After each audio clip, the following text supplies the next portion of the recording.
The sky is blue with fluffy white clouds. The air is clean. It's a fantastic day in the Wasatch, at least at the top of Little Cottonwood Canyon. It's a far cry from what you can find right now in the Salt Lake Valley. Fine particulates fill the air. The level of pollutants is logged in real time at the Department of Air Quality's weather station at Hawthorne Elementary School. It's a better picture of what is the air that we breathe. The peaks in pollutants generally spike twice a day, morning and evening rush hour. Each of us who drives a car contributes to the problem. Sure, older cars are retired and newer cars are more efficient, but as our population grows, there are more cars on the road. Experts estimate that about half of the dangerous pollutants in our air come from mobile emissions. The other half, what they call point source emissions, comes from our homes or businesses and big industry, like the refineries in the North Salt Lake Valley. You can see the smoke as it's pumped into the air, but you may not know what's in it. This is the peak right here for benzene. Well, we know that benzene comes from petroleum products. Every time you put gas in your car, you could be exposed to benzene. It comes from fuel. Many industries leave a fingerprint of some kind on our environment, whether it's an auto body shop, a bakery, or a fast food restaurant. Experts can follow the compounds in the air and the direction they are moving in the wind. This one is detecting for carbon. Of course, industry like this is often the target of the accusatory finger pointing blame for the smog problem.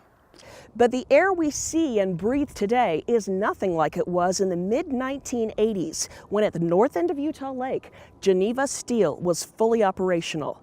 Experts estimate that on a bad day, Geneva was responsible for 50 to 60% of the pollutants in the air. The steel mill opened in 1944 to enhance the national steel output during World War II. The process of refining steel involved coal-fired furnaces, sending a seemingly constant plume of smoke into the air. An environmental economist at BYU was quite curious about the effects those emissions were having on public health. Then, coincidentally, a work stoppage hit Geneva. Arden Pope found it a perfect time to do some research.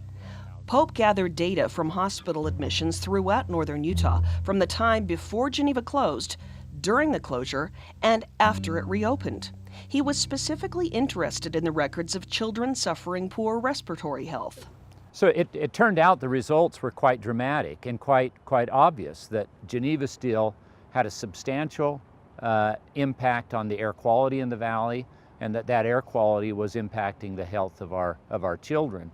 In the initial studies, what we saw is that pediatric respiratory hospital admissions, mostly bronchitis and bronchiolitis and related respiratory disease, was strongly associated with the operation of the steel mill as well as the air pollution associated with that steel mill.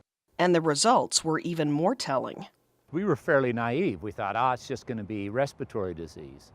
But as we followed up these studies and did more and more research, not just in Utah but elsewhere, it became apparent that exposure to this air pollution not only contributes to respiratory disease, but it contributes to cardiovascular disease and, in fact, cardiopulmonary disease more generally.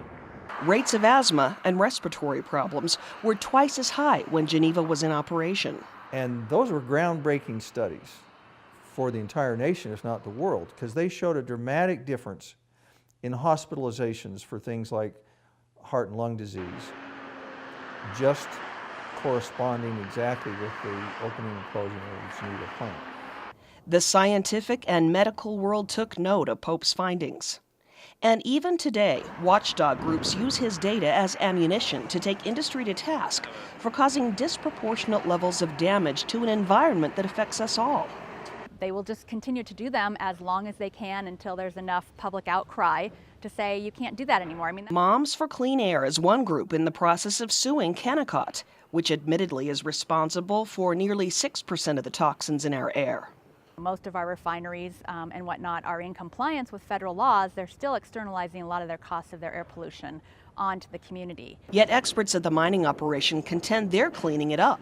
In order to continue to be able to operate here, we've had to make major investments and take a lot of steps to actually create, mitigate our impacts. For example, we've invested $1 billion in our smelter. It's one of the cleanest and the most modern in the world. Primarily what you see is steam coming out of there. Yet critics refute that, including another party to the lawsuit, Utah Physicians for a Healthy Environment. We know that in fact the particle pollution that comes over from Kennecott and then kind of lands on the Wasatch Range carries with it a lot of heavy metals. That's no surprise. That's what's going on out there. They're mining metals. But in fact, we can prove it. We can take that particle pollution, analyze it, and know where it came from.